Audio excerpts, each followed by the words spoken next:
ఇందు మీదైతే ఇంక రేఖ అయితే ఎక్కడలేని ప్రేమంతా వలకబోస్తుంటుంది. ఎందుకు అంటే లాయర్ గారు వచ్చి ఇందు వేసే ఒక్క వేలి ముద్రతో దుగ్గిరాల కుటుంబం ఆస్తి మొత్తం నీ పేరు మీదకి వచ్చేస్తుంది అని అనగానే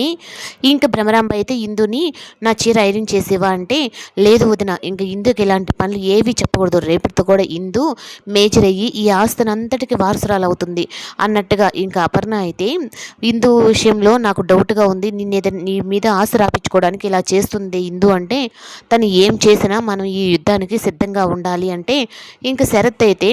నువ్వు ఒంటరిగా పోరాడుతున్నావు, ఏం జరుగుతుందంటే దేవుడే ఎవరో ఒకరిని నా విషయంలో తోడు చేస్తాడులే తాతయ్య అని చెప్పనని అంటుంది. ఇంకా వెంటనే అయితే రాజుకైతే ఫోన్ చేస్తూ ఉంటే రాజు అయితే హలో ఎవరు అని చెప్పనంటే నేను ఇందునంటే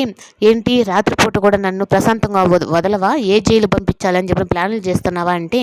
లేదు రేపు నేను చెప్పినట్టుగా నువ్వు ఇక్కడికి వచ్చి ఇలా చేయాలి అని చెప్పనని నాటకం ఆడాలి అని చెప్పనంటే నాటకం ఆడాలి అంటే నాకు డబ్బులు ఖర్చు అవుతుంది, ఇస్తావా అంటే ఇస్తాను ఖచ్చితంగా ఇస్తానని చెప్పనని అంటుంది.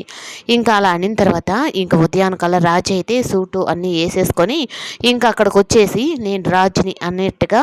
రాజు అల్లుడు స్వరాజ్యం నేను అన్నట్టుగా అక్కడికి షాక్ ఇస్తాడు. ఇంకా తన చేత ఇంకా వేలిముద్ర వేపించుకోవాలని చెప్పన్న రేఖకైతే ఇంకా స్వరాజ్ వచ్చి ఒక్కసారిగా షాక్ ఇచ్చేటప్పటికి